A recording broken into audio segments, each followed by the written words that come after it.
mañana. Que Dios continúe bendiciendo tu vida de una manera muy especial. Yo soy tu hermano en Cristo, René González, ministro de un nuevo pacto, la gracia. Y hoy queremos compartir con todos ustedes una reflexión que nos ayude a encontrar estrategias para trabajar con nuestra vida espiritual, entendiendo y poniendo en práctica las enseñanzas de Jesús reflejadas en su palabra. Y el tema que estaremos exponiendo hoy es acerca de emuná, la fe de Dios. Acuérdese, usted tiene dos oídos. La Biblia dice: el que tenga oídos para oír, oiga lo que el Espíritu le dice a la iglesia. Usted tiene el oído ous, que es donde usted recibe los chismes y la contienda, que viene de la palabra trompa de Eustaquio, ous. El que tenga oídos para oír, acoe, que el oído acoe es el oído espiritual, donde se recibe la palabra implantada, la cual puede rescatar vuestras almas. Así que hoy te pido que dispongas tu oído espiritual para recibir la palabra implantada. Según las Escrituras, estamos viviendo tiempos difíciles y peligrosos, caracterizados por el humanismo, el sincretismo y el eclesiastismo, corrientes en las que el hombre se ha sumergido, que lo han alejado abismalmente del Padre Celestial y de su reino, y han permitido la influencia y la acción satánica aún después de que Jesús venció y exhibió públicamente a Satanás y a sus demonios. Por causa de ello, es imperioso que se levante una generación que tenga voz profética, que imparta la revelación del Eterno, para que el hombre pueda despertar y encontrar su verdadera identidad, herencia, propósito, y sea corregido del camino del error por el cual se ha transitado y que le ha permitido al enemigo actuar libremente. Sabemos que tan solo la revelación del Eterno puede levantar a esta nueva generación, caracterizada por una conciencia profunda del peso de su vestidura sacerdotal, unción y autoridad, y que pueda enrostrar al enemigo y detener su influencia sobre el hombre y sus territorios. Es por eso por lo que los aspectos que tocamos en este programa son tan solo el fundamento que le permitirá al Espíritu Santo, presencia divina, llevarlo a usted a grandes verdades o revelaciones en que están guardadas para aquellos que disponen sus vidas a buscarlas mediante el estudio profundo de las Escrituras. Podemos ver lo que dice la Biblia en Lucas capítulo 11, versículos 9 y 10, como dice la palabra: pedid y se os dará, buscad y hallaréis, llamad y se os abrirá, porque todo aquel que pide recibe, y el que busca halla, y al que llama se le abrirá. Amado hermano, le instamos a buscar la porción de la revelación que le corresponde a estos tiempos finales, a que se ocupe y disfrute su posición de hijo, ciudadano y sacerdote del reino celestial, y levante la voz profética que la revelación le ha dado, para que para su intercesión profética sea efectiva y el reino de Dios sea establecido en toda su plenitud. Lo más seguro es que usted tenga como definición de fe lo que dice en Hebreos capítulo 11, versículo 1, la cual está basada en el término pistis del griego. Veamos: es pues la fe, la certeza de lo que se espera, la convicción de lo que no se ve. Veamos el texto griego del Nuevo Testamento y su transliteración. Dice así en griego: estis de pisti, el piso upostasis, pragma elechos obatus. Para los helenistas y los filósofos griegos, pistis significa convicción de la existencia de algo. Ejemplo: tengo la convicción de que Dios existe, o la convicción de que Jesús es el Hijo de Dios y que murió y resucitó al tercer día. Analicemos cada una de las palabras del texto. Es del griego astis y es la tercera persona singular presente indicativo, o sea, él o ella, o esto es luego, y dice después del griego, de partícula primaria adversativa o continuativa, que puede traducirse como ahora. pero y también pues sigue el texto diciendo de las cosas que se esperan. Episo indica esperar o confiar, y viene de elpis, esperar con anhelo, por lo general con placer, expectación, confianza, esperanza, esperar. Veamos el término certeza, hipotasis. Este es el término, está compuesto de epistasis, pararse, y upo, debajo de, o sea, aquello que está debajo o el fundamento de esto. Habla del fundamento sobre el cual uno constituye la esperanza. Algo certero puede ser 2 más 2 es igual a 4. Esto es de Pitágoras, la certeza racional de la suma, y lo que espero indudablemente es 4. Mas sin embargo, esta conceptuación de fe, al utilizar el término griego pistis, solo nos deja ver de lejos lo que es la verdadera fe bíblica. Así que para poder entender e ir al corazón de lo que estamos hablando, debemos ir al término hebreo emuná. Emuná viene de la palabra amán, de donde obtenemos la palabra amén. Emuná significa fe obediente, la seguridad de confiar en alguien o depender. Comunica la idea de perseverancia en la firmeza y en la guianza del Dios del pacto. Emuná es definido como el hecho de confiar en alguien basado en la revelación de la verdad, mientras que pistis es el hecho de creer que algo es verdad por el conocimiento racional. ¿Notó la diferencia entre una y la otra?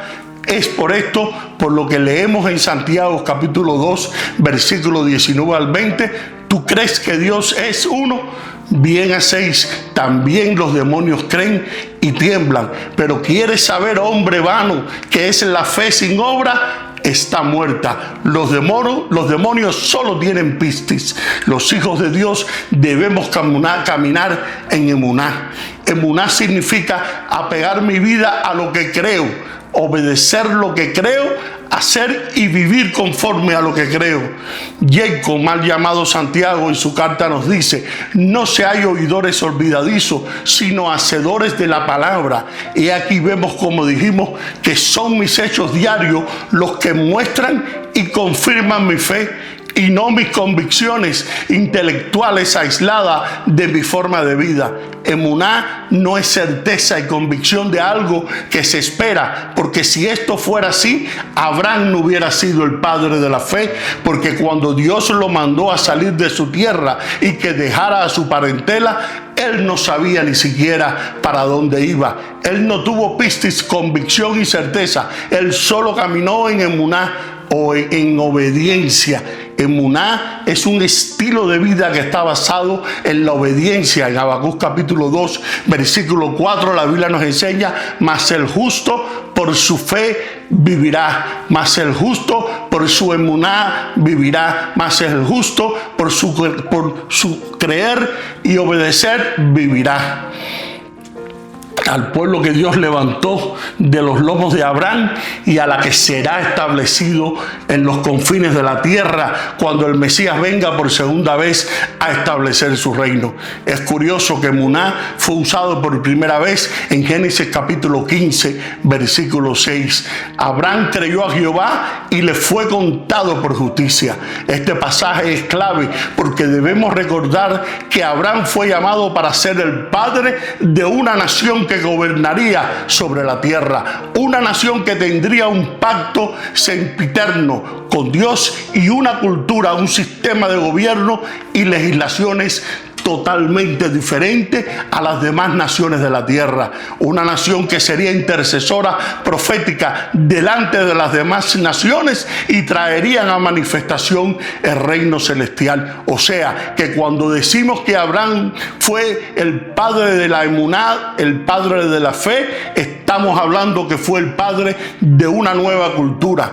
Esto nos lleva a concluir que cuando Pablo dijo a Timoteo que peleara la buena batalla de la fe, estaba hablando que debía luchar la batalla para que la cultura del reino, que es la obediencia y la fidelidad al Padre del pacto, fuera establecida dentro de sí y en la tierra. Ahora podemos concluir entonces que la batalla que enfrenta el intercesor profético es por el establecimiento de la cultura del reino en el hombre, pero amerita el establecer la cultura del reino que enfrentemos una lucha. Por supuesto que sí, porque para que la cultura del reino de nuestro Padre Celestial sea establecida, debe ser desarraigada la cultura que heredamos de nuestros padres terrenales, las cuales está arraigada en nuestros corazones. Definamos lo que es cultura para que podamos entender el porqué es que tenemos una lucha. La cultura es el conjunto de todas las formas, los modelos o los patrones explícitos o implícitos a través de los cuales una sociedad regula el comportamiento de las personas que la conforman. Como tal, incluye costumbres, prácticas, códigos, normas y reglas de la manera de ser, vestimenta, religión, rituales, normas de comportamiento y sistemas de creencia. Desde otro punto de vista, se puede decir que la cultura es toda la información y habilidades que posee el ser humano que aprende de la familia y otras instituciones importantes. Muchas de estas costumbres, prácticas, normas, sistemas de comportamiento, rituales que practicamos son parte de nuestra identidad. Están muchas veces en total oposición a la cultura del reino celestial. Y es aquí precisamente en donde comienza la batalla en nuestro interior. La presencia divina nos está conduciendo a vivir bajo la cultura del reino del que somos parte, y nuestra alma lucha por mantenerse arraigada a la cultura que heredó. Es una lucha fuerte porque amerita cambiar pensamientos, paradigmas, romper con patrones de conducta hasta que sean reemplazados por los de Dios y que estableció, y que nos podamos convertir en modelo para otros y así propagar la cultura de nuestro reino celestial, el reino de nuestro Padre. Vosotros que en otro tiempo no erais pueblo, ahora sois pueblos de Dios. En otro tiempo no habéis alcanzado misericordia, ahora habéis alcanzado misericordia. Amado, yo os ruego como extranjeros y peregrinos que os abstengáis de los deseos carnales que batallan contra el alma. Mantened vuestra manera de vivir entre los gentiles. Este fue el trabajo y la lucha que tuvo que realizar Moisés con el pueblo de Israel al sacarlo de Egipto. Jehová le entrega la Torá en el monte Sinaí, la que contenía el sistema legislativo y de gobierno al que debían someterse y la cultura por la cual debían vivir, para que la enseñara al pueblo y se rigiera por ella. Pero fue una batalla tan tenaz que duró 40 años y hasta le costó a Moisés su entrada a la tierra prometida. El pueblo fue sacado de Egipto, pero Jehová tenía que sacar a Egipto de sus corazones. Aleluya. Moisés en ese sentido fue un modelador de la cultura del reino, o un establecedor de la cultura que peleó la buena batalla de la fe para sí mismo y por el pueblo que representaba, para que pudiesen cumplir con su destino profético. Hoy en día tenemos el mismo trabajo de Moisés: establecer la cultura del reino en los corazones humanos, enseñar las escrituras, modelar la cultura del reino, discipular a las naciones para que vuelvan al Padre Celestial y abandonen la cultura pagana. Debemos batallar no en contra de Satanás, ya él fue vencido, sino en contra de lo que le permite su acción en la tierra. Esto es el hombre que no ha sido renovado en su mente y vive sumergido en una cultura pagana, que es la que le da lugar a la obra satánica y a elementos de cooperación para que él manifieste su obra. Si el establecer la cultura del reino es nuestra gran batalla, ahora podemos saber e identificar mejor a nuestro verdadero enemigo. Abre los ojos y nos da entendimiento. La revelación nos ubica en cuanto a nuestra identidad esperanza, herencia y autoridad. El poder en contra de las tinieblas y sus obras. Veamos cómo lo dice la carta de los Efesios capítulo 1, versículos 17 al 23.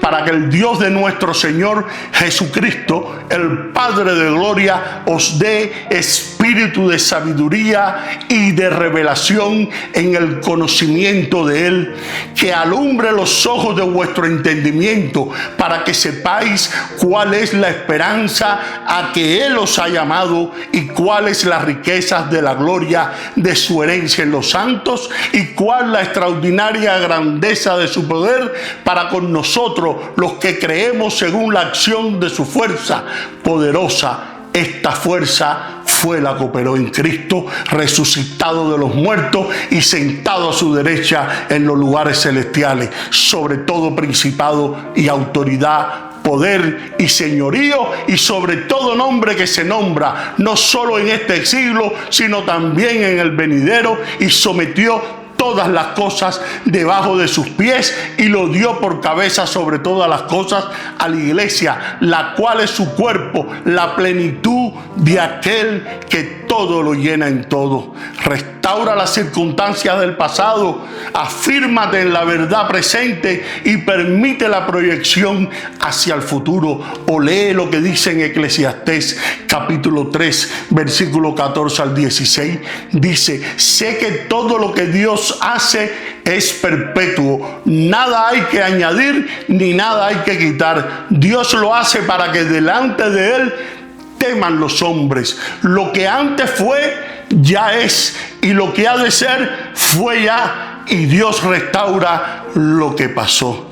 Aleluya. Espero que esta enseñanza acerca de lo que la Biblia nos dice sobre la emuná, la fe de Dios, te haya sido de gran bendición para tu ser interior y la puedas poner en práctica en tu diario caminar en el Señor. Y ahora queremos pedirte que si estas enseñanzas han sido de bendición para tu vida, te exhortamos a suscribirte a este canal y que nos compartas en tus redes sociales. Acuérdate, con el único propósito para que la palabra revelada corra y sea glorificada. Y que nos escribas. Queremos saber tus comentarios. Y ahora me despido hasta una próxima ocasión. Bendiciones y gracias por tu sintonía.